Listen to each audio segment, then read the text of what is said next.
All right, it says that we can broadcast for up to 8 hours, but I don't think that we should do that, Charles. What do you think?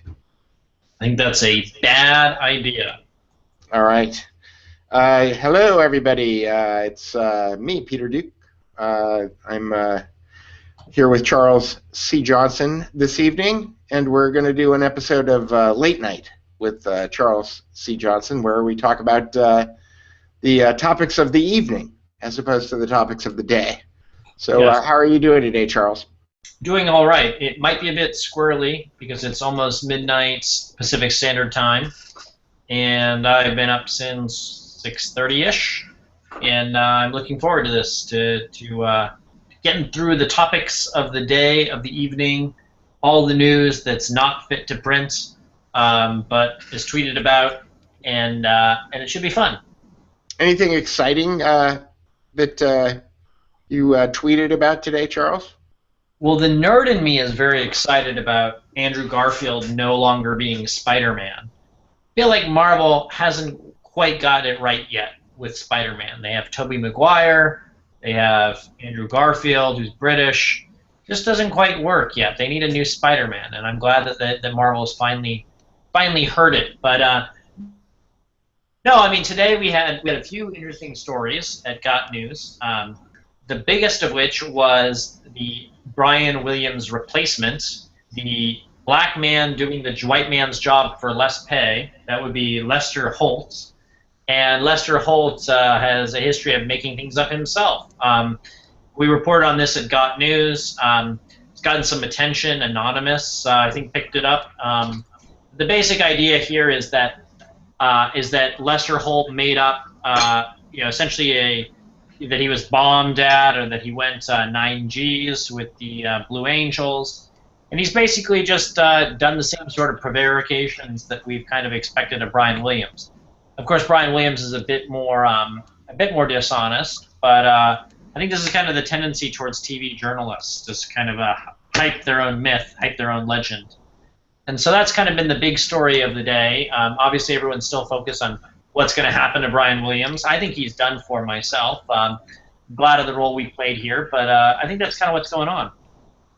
Yeah, I noticed that the Got News site, Lester Holt is the #2 position on Google AdWords. If you, Google PageRank.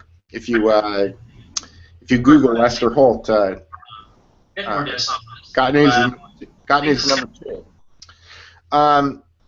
Anyway, we were talking earlier about some of the kind of high-profile issues that have come up in the last month or so, and I guess one of the big ones was when you were reporting about Holly Fisher. And my question for you tonight is, why is it that conservatives say that they stand for a particular set of values and then get upset when somebody gets caught? I mean, it seems like one of the things that we're supposed to be doing is lining up behind those value systems. But when one of our own falls out of line, we kind of do the same thing that the other side does, which is shoot the messenger. Yeah, there's a sort of tribalness to conservatism. Are you doing your Marco Rubio there with the water? I am. I'm having a water, and this topic this is how Marco Rubio should have dealt with it. This topic just makes me thirsty. Yeah. I mean, look. Here's the situation, right? Conservatives talk a lot about how they hate the media, how the media sucks, blah, blah, blah, the mainstream media, it's bullshit, blah, blah, blah, blah, blah. And they talk a lot, and yet when somebody comes out of the woodwork, like yours truly, or like James O'Keefe, or a host of other kind of people who actually go and break news, the conservative kind of commentariat doesn't like it. They get angry. They get upset. And the reason for this is that a lot of conservatives behave on Twitter and in social media and in sort of the websites as kind of a cartel.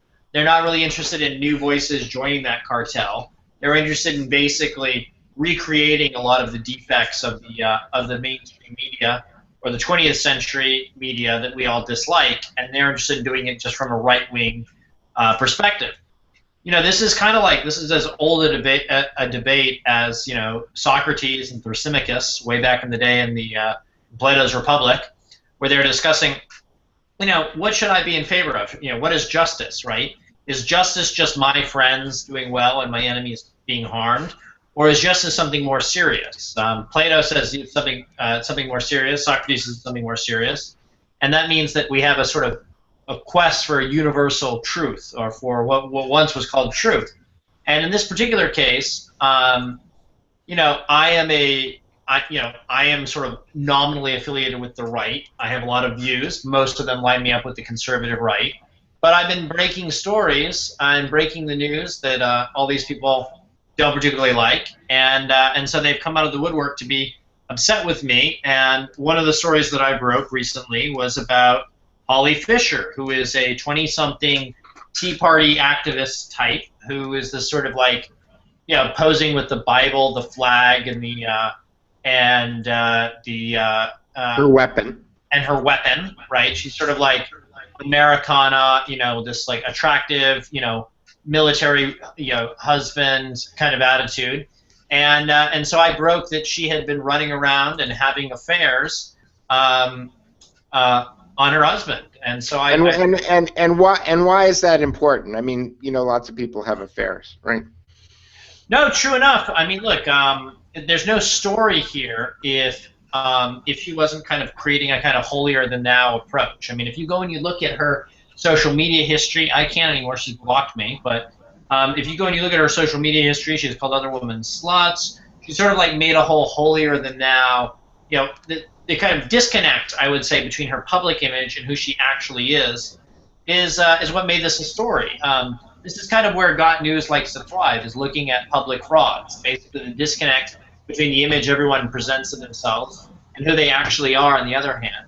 It makes for interesting commentary, and it makes for interesting research, and it makes for interesting stories. So that's kind of what we do. And what's interesting about this is, like, all of these conservatives, so-called, have been coming after me. Many people, by the way, have been totally supportive of the kind of work that we've done at Got News. But they've been coming after me personally, saying, like, don't you understand? Like, you're supposed to keep these kind of things secret. And it's like, I'm not your therapist. I'm not your priest. I'm not your best friend. I'm a journalist, and I intend to break the stories that no one else will break. And there's a lot of times in which the conservative right covers up certain stories that it prefers not to be discussed. But I think it's important that the right break these stories so that the left can't do it in the gleeful fashion in which it's done it. So I'm gonna change the subject a little bit, and then I'll bring it back to Holly Fisher. But there's a little bit of there's a difference that I notice in the way that you communicate in the stories on Got News and the way that you communicate on Twitter. And I think that sometimes that confuses people. And I just would like to know, what's your philosophy about the voice that you use on Got News as opposed to the voice that you use on the Chuck C. Johnson Twitter account? Well, the purpose of social media, I think, is to often provoke people and to, like, force them to think, and to force them to actually kind of like think for themselves, to really kind of be analytical about it. And I think basically conservatives aren't really analytical. My job a lot of the times at Got News, the site, is to basically just like lay out the facts. I mean, we want to get you into the story, and we want to get you out there and on with your life as quickly as possible. We want to basically produce short, quick stories that anyone can understand, and we want to make them so that any person can really share them and get the point quickly. We want to get people into the story. We want to make them a part of it. So it's snappy headline, quick lead, evidence, and then close. And I think that's kind of like, that's the fun of it. That's the excitement of it, I would say. And conservatives generally, I think, appreciate that, because they're tired of kind of all this fluff and all this like long stories, and it's just a lot of the times it's quite boring. And so I like doing this kind of approach. Is somebody texting you there, Charles? Oh, I don't know. Hold on a second. Or is that me? I wonder. I don't know who that is. I'm going to sign out of Facebook because I think that's where it's coming from. I see. Yeah, and then how does that contrast to the voice that you use on your Twitter? Well, my social media stuff and my Twitter stuff is meant to provoke people, meant to have a conversation, to start a conversation. People often accuse me of being controversial, as if that's a bad thing, first of all, and basically I like to kind of provoke people, kind of have an engaged approach. Now, a lot of the times my work is attacked by members of the well-fed right, sort of the establishment GOP, and so oftentimes I go and I defend myself. I throw my punches, I get in it, I mess about with them. And I'm a bit kind of more combative on Twitter than I probably am either in my personal life or on Got News. And there's a reason for this, which is basically that Twitter is an open protocol. I mean, basically any 2 points on the network can basically talk to each other. And so what I like to do is I like to kind of be provocative to kind of get attention. And I deliberately occasionally kind of punch up and use the kind of yellow journalist tactic to get more attention. And I don't see why I'm being criticized for it, because lots of people do it, but nonetheless, I'm a target. So do you think, there was a method to my madness in asking you that question. Do you think that was an advantage or a disadvantage in the way that you wound up interacting with Dana Loesch? Well, it's interesting. So Dana's a pretty controversial, provocative figure in her own right. I mean, saying that she supports peeing on Afghan figures. I mean, to a certain extent, the talk radio people really. What? Yeah, I mean, back in the day, she lost I think she lost her contract working for CNN because she said that she supported urinating, or she supported the soldiers who had urinated on the bodies of dead Afghan terrorists. Yeah. By the way, I don't really have any strong views on that. I don't think she should have been fired. I think it's kind of lamentable and kind of messed up that people fire people over their views. I mean, if you hire somebody for being kind of a shock jock and then they're a shock jock and you fire them, it seems kind of like you're sending a mixed message. But this is the way it is with corporate media in this day and age, and CNN is not exempt. So, look, I mean, Dana has her own kind of attitude. She has her own kind of pugnacious style on Twitter. She kind of does her thing, and I'm not even opposed to her doing her thing. I'm just not. I was never really all that into the kind of cult of celebrity that the conservative media increasingly has. It's not my thing, but it's a free country. People do what they do, and or it should be a free country. And so I've never really been all that opposed to it. What I get upset about is I think there are a lot of people on the kind of conservative right who don't know what they're talking about a lot of the times, who pretend something other than what they are, or basically what they do is they commentate for a living, or they comment for a living, and they don't break stories. And what they try and do is they try and weigh in on your stories or downplay the kind of stories that we do at Got News. And I'm just not having that. I think it's really inappropriate. And a lot of the times they're kind of frauds in their own right. I mean, they present one image of themselves versus another image, which is how they actually are. And basically what happened was that I broke a story a while back about Holly Fisher. And when I broke this story about her infidelity and how she was running around cheating on her husband multiple times, by the way, it wasn't kind of a one-off kind of thing. When she was running around doing that, cheating on her combat veteran husband with Joel Freya, former Tea Party kind of guy, Tea Party website guy, communications director. Dana Loesch, who'd kind of been grooming Holly Fisher as like a mini-me kind of thing, she got all upset and said, Andrew wouldn't have published this kind of gossip. Which, first of all, Andrew did publish gossip. First of all, second of all, look, there are lots of people out there who try and lay claim to Andrew Breitbart. Look, I worked for the guy too. He's dead now. We're coming up on 3 years. It's unfortunate that he's dead. I'm sad that he's dead. But like the world has changed, and we who are sort of on the conservative right or in the conservative media need to kind of no longer treat him like a pope and treat him like the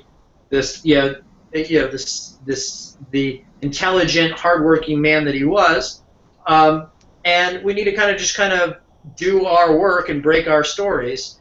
And what I dislike is Dana kind of laying claim to his legacy. So I released a lot of material about how Andrew was going to fire her, which is true. I released some material about her husband's business, which took all these tax credits, and I believe they still owe taxes on a number of their things. So basically, like, I released all this material about her. Now, a lot of people kind of came out of the woodwork, and they were upset with me for breaking this kind of stuff and talking about this kind of stuff. But, like, I don't go picking fights with people who aren't frauds. If you're not a fraud, I'm not going to have a problem with you. Or if you're like a public sleaze, right? If you're Rudy Giuliani and you're cheating on your wife, everybody kind of knows that's what's up. So there's no real story there. I'm looking for the disconnect, the people who pretend being virtuous on the one hand and are fraudulent on the other. So if you had that to do over again, would you have played it the same way? Probably not. I mean, now that I kind of think about it, I was kind of ticked off, and perhaps it's always, it's not a good idea to kind of act in, I wouldn't say anger, but I was kind of like frustrated. I'm frustrated with a lot of these people on the conservative right who say they want journalists on the one hand and then try and crucify them on the other when they actually behave like journalists. And the issue is that with the kind of commentariat right, they oftentimes weigh in on breaking news, but they're kind of parasitic to the mainstream media. For all the complaints they have about the media, they don't think seriously about how they can actually replace it. And so those of us who are actually thinking seriously about it, we're oftentimes attacked. And I probably took it maybe a bit too, not personal, but I took it a bit too serious. Reactionary, perhaps? Not reactionary. I think I would say I took it too serious. I mean, Dana's like, Dana produces books that are okay. I mean, they're not great. And she's basically, she's a talking head, not a breaking news head. And to a certain extent, I feel kind of bad about kind of talking about her looks after she insulted my, relative youth. And I feel kind of bad about it because, like, when you're getting into a street fight, it's oftentimes an indication that things have kind of gotten out of hand. And, she was taunting me all of the day, and I kind of fell for the taunts. And in retrospect, I kind of wish I had, I'm not, upset about the material I released. I think the public needed to know some of that stuff. But I'm disappointed about the manner in which I did it. I feel like I probably could have done it in a more sober, kind of more clinical way than I did it. Got a little cough there. Sorry. Okay, so what's next? I'm sorry. Well, look, I think if there's going to be a healthy conservative, journalism, then it needs to have journalists who happen to be conservative, rather than conservatives who happen to be journalists. And if it approaches it that way, it will build a really powerful movement, right? What could be more conservative than just like telling the truth or just describing things as they actually are? Do you think that conservatism has a problem right now? I mean, journalism in general is having a crisis, and I don't think that it's 20th century media exclusive.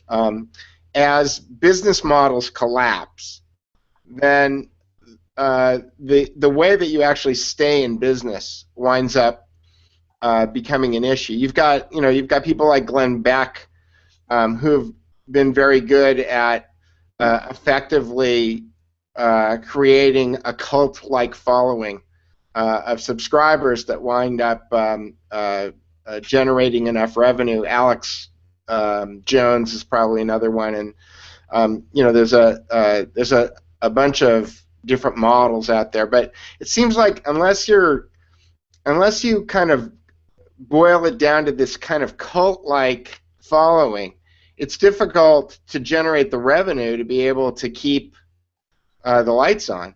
And what do you think about the kind of state of finance as far as news I and mean, journalism? a lot of conservative investors who waste all this money on think tanks, which don't actually move the needle, or they spend money on political campaigns that lose. They're not really interested in investing in, they're not really interested in investing in new media properties. And so what you have is you have a new media environment on the left, which is lavishly funded by the Voxes, I mean the BuzzFeeds. I mean, there's a proliferation of sort of content on the one hand, and then on the other hand, you have this sort of like, major problem on the conservative side, which is you have all these people who basically steal content all day. Be it your Blazes or your IJ reviews or what have you, which are basically they're aggregator mills. And so what they do is they never really invest in anything. They just run around the internet looking for content to kind of put through their engine. And because they have a huge distribution platform, they're going to kind of make money off of it that way. And so those of us who are like real researchers, we have a hard time. I mean, it's hard to pay for the servers. It's hard to keep everything going. What happens is that on the one hand, I'm criticized on Twitter for being a nut. On the other hand, the Washington Post, the New Advocate, all these different publications, or the Advocate rather of Louisiana, are stealing my content. I was the one who basically broke Brian Williams' body floating, and yet everyone kind of knows that now, but they don't know that I was the one who found it. And so it's you oftentimes have to promote your content at the same time that you write your content, at the same time you defend your content, at the same time you also run your business. And frankly, it's a bit schizophrenic. It's hard to kind of keep everything going and keep it up. I don't know what the future of journalism is. I think the traffic-based model is kind of going away as time goes on. So people are either gonna have to figure out a way to pay for it on the one hand, but again, I don't think that people are necessarily going to want to pay for it. I've noticed that every publication, except for the precious few that builds a paywall, every publication that does that kind of cuts itself off from the conversation, and so they can't actually make any money even with their paywall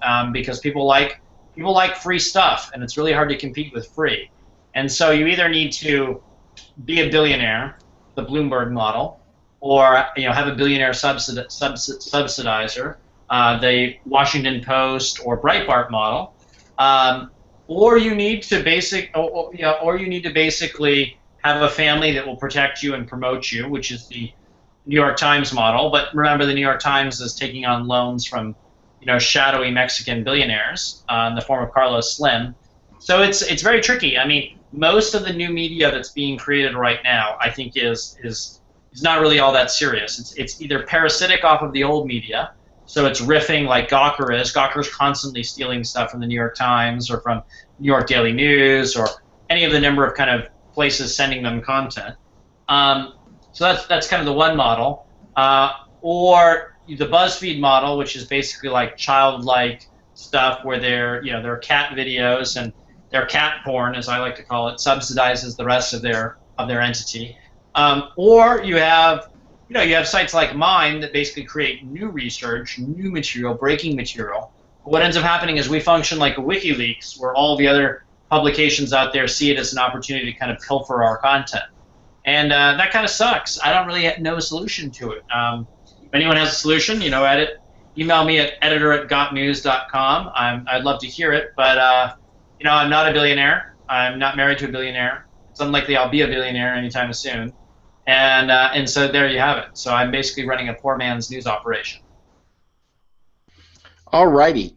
Well, I was looking at the Q&A here. We've got Q&A turned on, and we've gotten 2 questions so far. One is, they're both from Leonardo VHS. One says, "Hello, Peter and Charles. I'm Italian." And the second comment says, "You're fantastic jobs." So thanks, you. Thanks, Leonardo. I guess. Yeah. I mean, one of the cool things about the internet is we're building kind of a network of people, of researchers, of talented people all throughout the country who really have interesting things to say. They have kind of an interesting take on the news. figuring out how to monetize all these people, I really have no idea. One model that I've seen lately that seems interesting is charging people to be able to comment, which I think that if I take a look at Got News's commentary, there's quite a bit of trolling that goes on. There's a lot of negative stuff. You've got a lot of detractors. Fortunately, you've got a lot of fans that wind up coming to your rescue. You don't have to do that much defending of yourself. But it's interesting because some sites, I think Ricochet is one, where they actually give the content away for free, but if you want to comment on any of the content on there, you actually have to be a member. You have to give them a right. You have to be kind of a part of it. I mean, I think we should do that when we build out Pitchfork, which is this idea that we've been kind of working on. I think that makes a lot of sense. I mean, I'm not opposed to that necessarily, but I think you really have to ask yourself, like, what does membership actually entail? Is membership going on a cruise, like on the National Review side, right? And then you basically built an event for rich people, right? And maybe it's okay to hang out with rich people, but I don't think that's necessarily I don't think we're meant to kind of build publications that are subsidized by rich people. I think what we want to do. I'm not sure. I've got a mind map someplace. Maybe I'll ask you a question that'll let you ramble for a minute, and I'll go find it. But I've got a mind map that Walt Disney did in 1957. And actually, on my Flickr feed, I think it's probably the most popular image on my Flickr feed. And it's not a picture that I took. It's just a picture that I found, and I put it on my Flickr feed so that I wouldn't lose it. But it basically shows the interaction of all of the Walt Disney businesses and how they support each other. And it's really more of an ecosystem. And when you're talking about cruises as fundraising mechanisms and things like that, my thought is that you've got places like the National Review and Reason and those places that do a magazine and they do a cruise and they have a website. But I think that things like cruises wind up generating a huge amount of revenue that allows you to be able to kind of have the freedom to go do the research that you want to do. Spend the time, the energy, the cycles, the plane tickets, whatever it takes in order to get that story. It kind of gives you that freedom. The same way that radio talk show hosts write books and then they go and they do tours. It's like, I don't know if they make that much money on their books, but I certainly think that they do a lot of public speaking and they wind up generating revenue that way. No, I think it's part of an overall mix. I just don't know that it's necessarily the Got News brand. I mean, our attitude is that any person can be a journalist, that any person can upend the news cycle. And when you're charging, as some of these cruises do, like $5,000, $4,000 for the cruise, it kind of leaves a lot of people out. I mean, it's by nature kind of exclusionary. There's nothing wrong, I think, with partying, and hanging out with people who agree with you, but I don't think it necessarily advances the cause. What I'm interested in is building a media property that can endure. So maybe you do have to have some cruises to subsidize it. Like in the early days, they had the soap operas were subsidized by corporate sponsorship. But maybe there's kind of new revenue models with the internet, with the mass audience of the internet, that makes it more possible. I just don't know. I mean, it's something that I think we're going to be experimenting with over the years that Got News is operational, and I'm looking forward to kind of seeing what the next stage is. All righty. Well, I'll probably pull that mind map another time. Is there anything else that you want to talk about tonight, Charles, before we say goodnight? No, I mean, I'm encouraged to kind of keep doing these kind of podcasts because I think they basically show an evolution of our thinking on this project over time, and I think it can be a lot of fun. It can continue to be a lot of fun. So I'm looking forward to continuing this as long as possible.